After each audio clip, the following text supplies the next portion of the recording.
I'm Walker. This is Dance Walker Tarot. I'm going to do a random live reading. Don't know what this is. Don't know what's going on. Let's find out.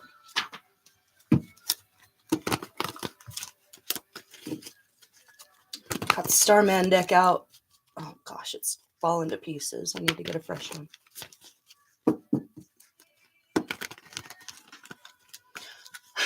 Oh yeah, someone was asking me about my David Bowie ghost story. I come across ghosts from time to time, you know.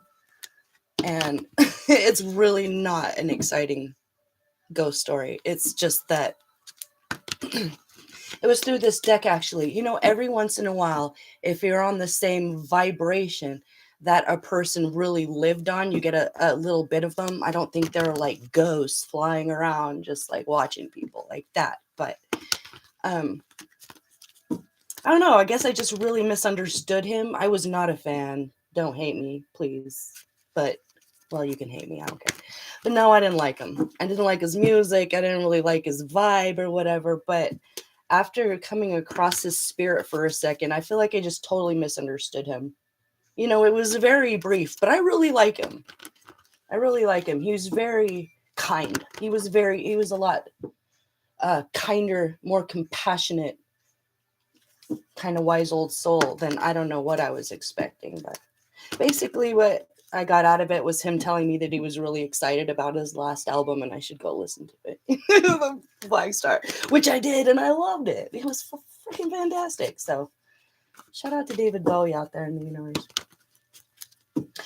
Something that I got from him immediately when he was like, oh, you weren't a fan of my work or whatever, he did not care about what people thought about him.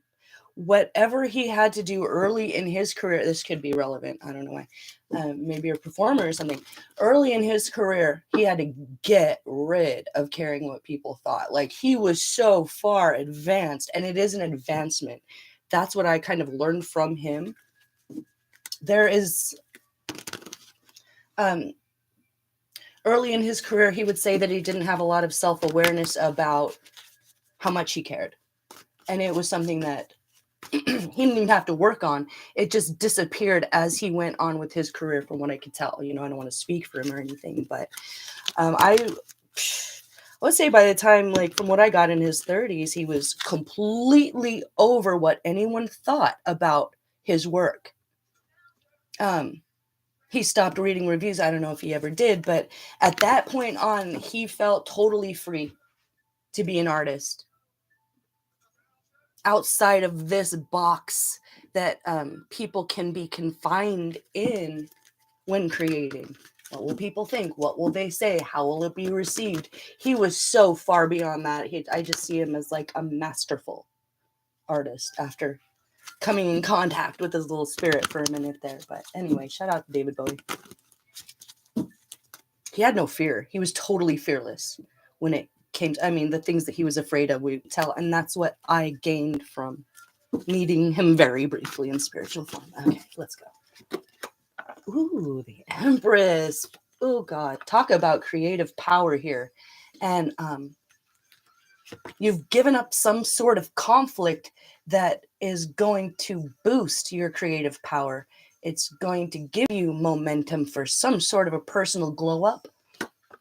Holy God, the Starman right there. Look at that. The Magician. The Empress. Ooh. Hold on, let me shut up. I'll put a timestamp when I figure out what I'm talking about here, okay?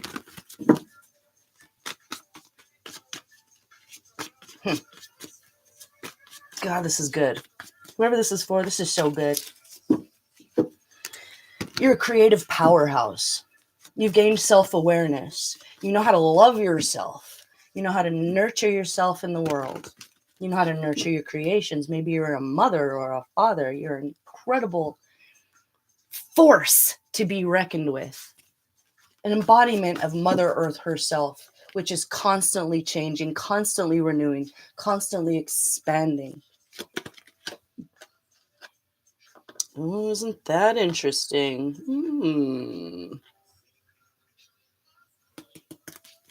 Sneak. Let me sneak. Ooh. Okay, let's get to that in a second. Perfect. Beautiful. Oh, let me drink this coffee. What are you doing, kitty? My cat over here. Hey, sweetheart. I love you, buddy.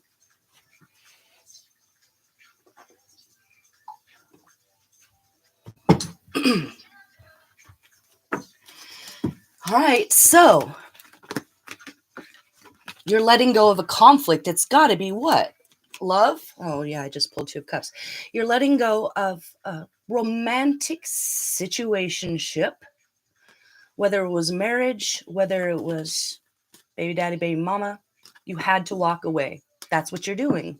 If you haven't already, you're excusing yourself from pain and suffering and conflict. And someone was very self-absorbed here and sneaky that you were dealing with. It's like, or if this was a job, if this was a family, if this was a community, whatever we're talking about here, it's like everybody knew what was going on but you. They relied on your nurturing. They relied on your abundance and your warmth. But yet you were left out in the cold when it came to maybe even making decisions in the relationship or for the family or something. And this is, it just no longer fits into the vibration of your great work in your own life, which is your creative power. If you're a mother and that's what you're all about, you're going to do it the best you can. And you had to get this person out of your peripheral first, or these people, because it's like you're always the last to know because it benefited them to do whatever they wanted, whether it was right or wrong. So I see here you as the magician. Sorry, there goes my voice. Hold on. Come on, bitch, we can do it. Okay, so you're a master of not just manifestation, not just abundance, not just beauty, a sensuality that can't be faked. It's authentic. Some of these people sensed that, didn't really know how to put words to it or describe it, but it felt threatening to them. So they kept you out of the loop. They knew if they were doing some questionable things, you would have something to say about that. So they just didn't inform you. So if there was a situation that you're coming back to, an artistic project, a talent, oh yeah, let me get there. It could have even been that it was benefiting this person that you had to walk away from, or it's like I'm seeing it as a prison. I don't get that card, but hold on. God. Working with the family, you decided you're doing all the work. You can't do it alone. You can't carry the burdens of everything yourself. Why were they expecting you to? That's a question you had to start asking. You had to start asking the hard questions here. Why is somebody that I'm supposed to be a partner with competing with me? So if it's work, they're competing against you. What's wrong with my voice? I don't know. Maybe they just wanted to shut you up because that way they could take the company any way they wanted. And it was never to your face. This is what I'm seeing here with 2 of Swords in reverse, you as the 8 of Cups, walking away from 2 of Cups, 7 of Swords, 8 of Wands. Oh, yeah, with the quickness. It's like once you know, you know. You knew there was something that they weren't telling you. You knew that there was negligence on their part when it came to nurturing you and being there for your manifestations. This came out yesterday in a reading, like, you're the wind beneath their wings. Okay. And now it was when it came their turn, when it came for their, them to kind of step off their main character pedestal to help you with yours, they were nowhere to be found. Or there was always excuses, or it just turned into a fight. Like, why did you always have to fight for your own manifestations? Why did you always have to fight for what you had already worked for? Why did you have to fight for what was already yours? It was a question that you had to ask. And the answer was a double-edged sword. So it may have hurt initially. It may have left you feeling a little bit unloved, a little bit unwanted, and that's probably putting it mildly, because you did put in a lot of work, and it was like everything you did was for us, and everything they did was for them. Like your paycheck was for y'all to make a happy home. You made a beautiful home. You knew how to nurture people. You knew how to create an environment of love and creativity and courage. Oh, that's really beautiful. You're teaching your children, if you have children, courage. And they had a problem with that. Why? Let me ask. Why would they have a problem with your courage, your beauty? You understand how the world works. You understand how the universe works. You understand karma. You understand gravity. You understand, I don't know, maybe you're really in tune with spirituality, the spiritual physical system, this, that spirit moves through everything. Maybe you're a bit of an animist, old Zoroastrian sort of old soul, old school. Like you're very, how do I want to say this? You God, your love and your values are unchanging. It's outside of time and space, and you can exist in all of the different spaces to communicate, to love, to nurture. And this person that you were dealing with saw that and just was going to use it for their advantage, like, to okay. They knew that you were a very honorable person. They knew that you would always do the right thing, even if they did the wrong thing. So they were hoping that your good karma was their good karma. Unfortunately, that's not the way things work. And you knew that. So they wanted the position. They wanted the position without doing the hard work. They wanted a queen without actually being a king, or they wanted a king without actually being that queen. They weren't, oh God, they didn't have your vision. And honestly, I'm sorry to say this, but they didn't have your intelligence either. Like anytime you spoke about something is because you're a bitch, or a dick or something, whether you were right or wrong, whether your vision was correct, even if they could look back and see that you were right about something, they would never admit it. Never in a million years. Your smarts, your brains, your abundance was something that they wanted to keep for themselves.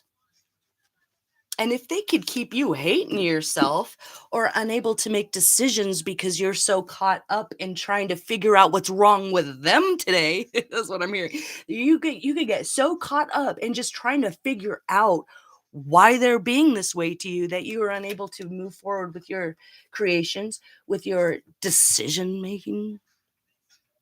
When, like I was saying, you are kind of existing in this place that's outside of time and space. The star, we got the star there with the magician. Man, your body is so much smaller than your spirit, and this person could feel it. And like I was saying, they couldn't really put words to it. They couldn't really, they couldn't really get.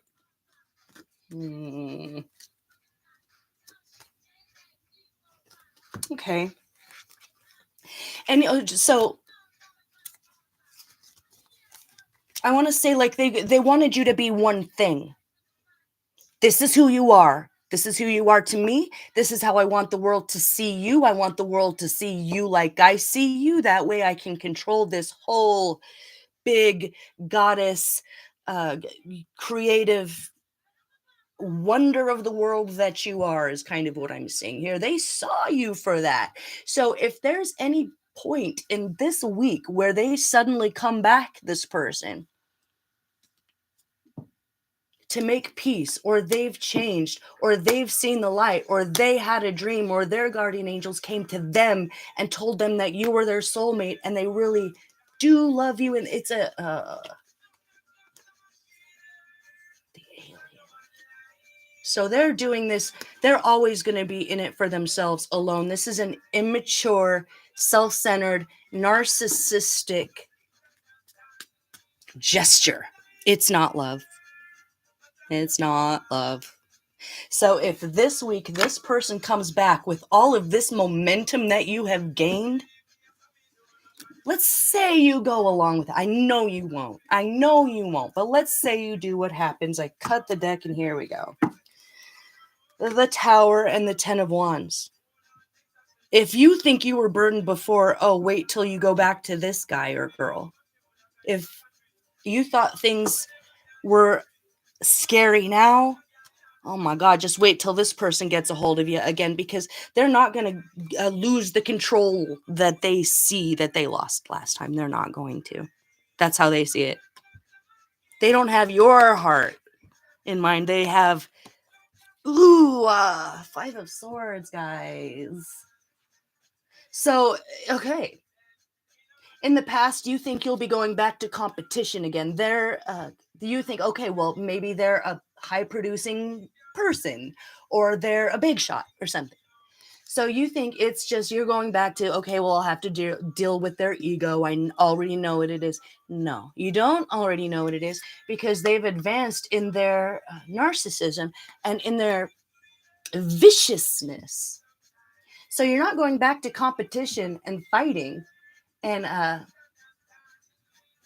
disagreements.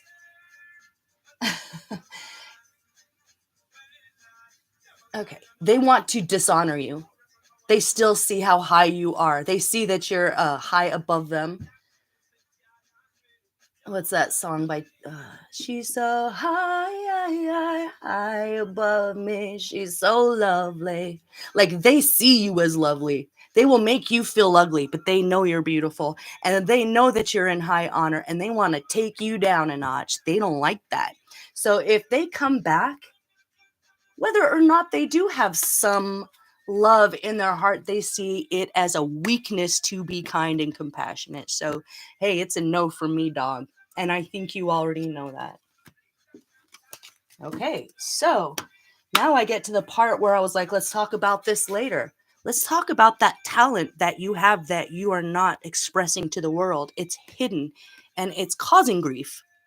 So I don't know what you do that people don't know you do. Or you didn't think of it as a talent because it comes so naturally to you. Whatever it is, you need to explore that this week. So take that focus away from this narcissist trying to drag you back into their little hole, okay? And focus on that one gift that the gods gave you that is laying dormant in your body that needs to come out. All right? All right. I'm going to leave it there, you guys. I got to go. But I hope this helped. Ooh, who's there? Tim Sky. Tim Sky, how you doing? Sounds good? Sounds good to you? Ah, all right. Very calculated, you said? Yep. Arm's length, good. Measuring tape, good for you. And focus on that talent, whatever it is, all right? Even if you're shy about it. If this is for you, Thames. All right, gonna let you go. Love y'all. See you for the next one. Bye-bye.